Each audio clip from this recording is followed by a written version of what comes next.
Kodėl neįspėjusi nusileidai?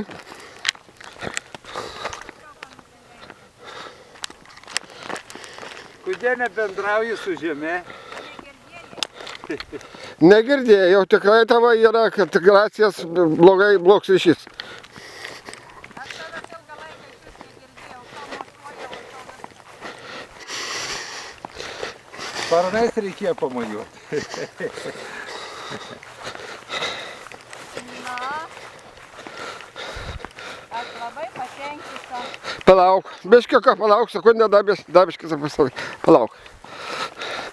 Nu ir dabar atsiliepimai apie skrydį.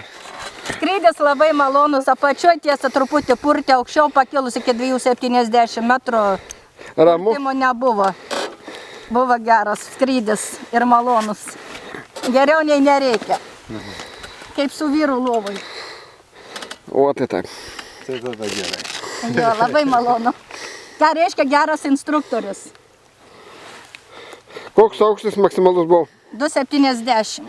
Paskiau liepėjai nusileisti žemiau iki 250. Pažiūrėkim aukštimą. Jisai Kiek laikas skridai?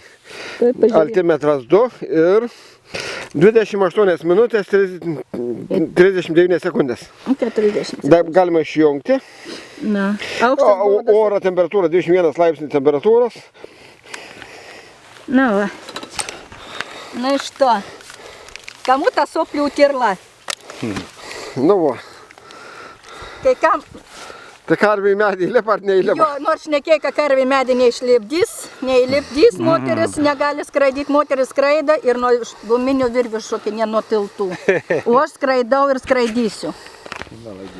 Pasiekiau tai, ko aš norėjau visą gyvenimą. Suteiksim mes tau licenciją, suteiksim mes tau skraidimo knygelį, kurią galėsi žymėti. Jo, kad nereiktų man į sąsiuvinį rašytis kiekvieną savo skrydį. Viskas.